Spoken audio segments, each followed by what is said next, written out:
এই সেই গুহা যে গুহায় ৮ ব্যক্তি একটানা ৩১০ বছর ঘুমিয়েছিলেন। প্রিয় দর্শক, আজকে আপনাদের একটি চাঞ্চল্যকর তথ্য দিতে চলেছি। এই গুহার নাম আসহাবে কাহাফ।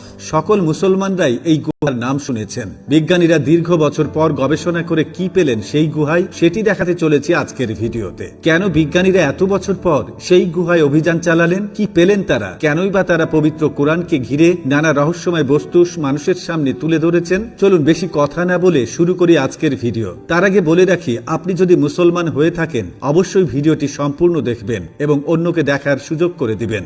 বিজ্ঞানীরা অভিযান চালিয়ে কি রহস্য উদ্ঘাটন করতে পারলো, চলুন জেনে আসি। এই সেই বিখ্যাত গুহা যে গুহার কথা পবিত্র আল কোরআনে উল্লেখিত রয়েছে। এই গুহাটি ঘিরে যে ঘটনা রয়েছে তাকে বলা হয় ঘুমান্ত গুহাবাসীর ঘটনা। সাম্প্রতিক কিছু বিজ্ঞানী এই গুহা সম্পর্কে অদ্ভুত কিছু তথ্য বের করেছে। তারা দাবি করেছেন তাদের আবিষ্কৃত গুহাটি কুরআনে বর্ণিত আসহাবে কাহাফ নামে পরিচিত। পবিত্র কোরআনে সূরা আল কাহাফে একটি স্থানের কথা বলা হয়েছে যাকে ৮ ঘুমন্ত ব্যক্তির গুহা বলা হয়েছে। কুরআনে মহান আল্লাহ তাআলা আসহাবে কাহাফের ঘটনা বর্ণনা করেছেন, যারা ঈমান রক্ষার জন্য পাহাড়ের গুহায় আশ্রয় নিয়েছিল।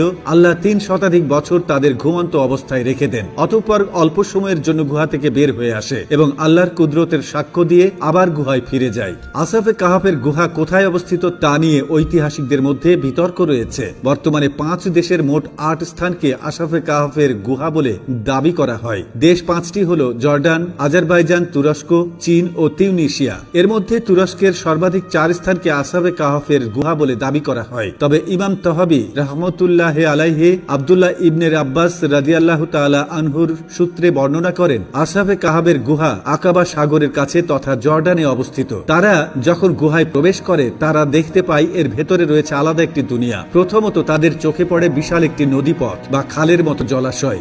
এরপর দেখে পাথর দিয়ে সুসজ্জিত ভাবে বানানো হয়েছে সুন্দর একটি যাতায়াতের পথ, যা রীতিমতো যে কোনো পর্যটককে অবাক করে দেবে। সাথে সাথে বিধর্মী হয়েও তাদের মুখ দেখে আলহামদুলিল্লাহ শব্দটি বের হয়। তারা বুঝতে পারে আল্লাহর সৃষ্টি সত্যিই কোনো মানুষের পক্ষে বোঝা সম্ভব নয়। তাই তারা গুহার ভেতরে যা কিছু দেখেছে অল্প করে সকলের সামনে প্রকাশ করেছে। যদিও গুহার ভেতরে কি দেখেছে তা কারো কাছে প্রকাশ করেনি। তারা শুধু এতটুকু বলেছে, আল্লাহর সৃষ্টি বোঝা সত্যি অনেক কঠিন। তিনি শ্রেষ্ঠ, তিনি স্রষ্টা। প্রত্যেকটা সৃষ্টির যে একজন স্রষ্টা থাকে, তিনি